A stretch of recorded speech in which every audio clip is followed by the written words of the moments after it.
100 మందిని చంపితే వీరుడంటారు. అదే ఒక్కరి ప్రాణం కాపాడినా దేవుడంటారు. పవన్ కళ్యాణ్ ప్రధానమంత్రి సహాయ నిధికి ₹1 కోటి, తెలుగు రాష్ట్రాలకు 50 లక్షల రూపాయల చొప్పున సాయం అందించారు. దేవుడు స్వామి.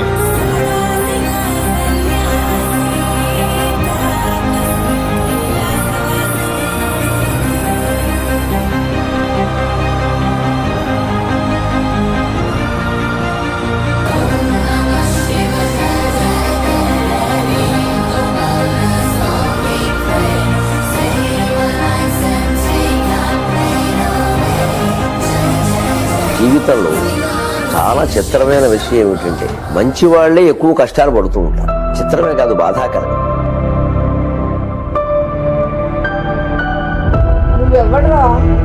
నువ్వెవ్వడివి అని అడుగుతున్నా. ఎరా నా కొడక, ఏం సోదరురా?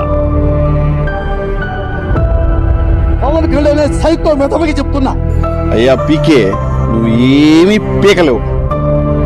శత్రు సైన్యం చాలా పెద్దది. మరి మన దగ్గర ధర్మం మాత్రమే ఉంది. సత్యం కోసం పోరాడుతున్నామనే ధర్మం. ఇప్పుడేం చేస్తాడు మీ హీరో? ఊరికే చరిత్రని సృష్టించలేము.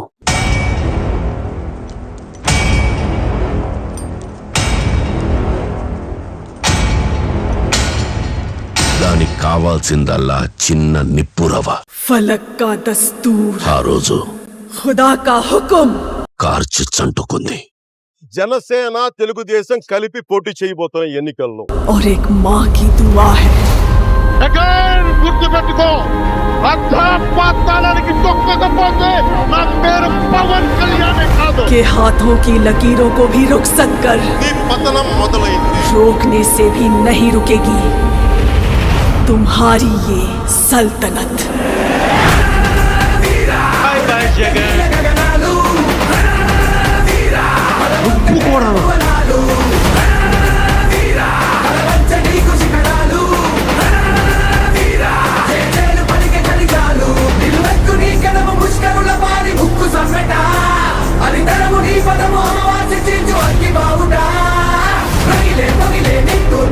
ఐదేళ్లుగా మా మాటే శాసనమంటూ యంత్రాంగాన్ని నడిపిన మంత్రులు ఓటర్ల తీర్పుకి తలొంచక తప్పలేదు.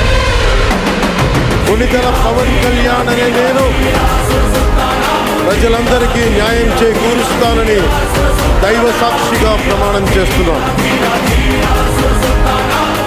ఈ ప్లూరలిస్టిక్ కోటలు బద్దలు కొట్టి కొట్టి కొట్టి వీరుతాం. వైసీపీని అధపాతాళానికి తొక్కేశారు.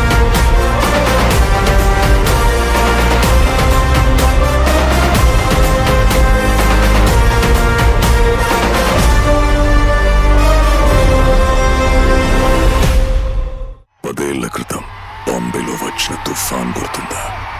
అలాంటోడు మళ్ళీ తిరిగి వస్తున్నాడు అంటే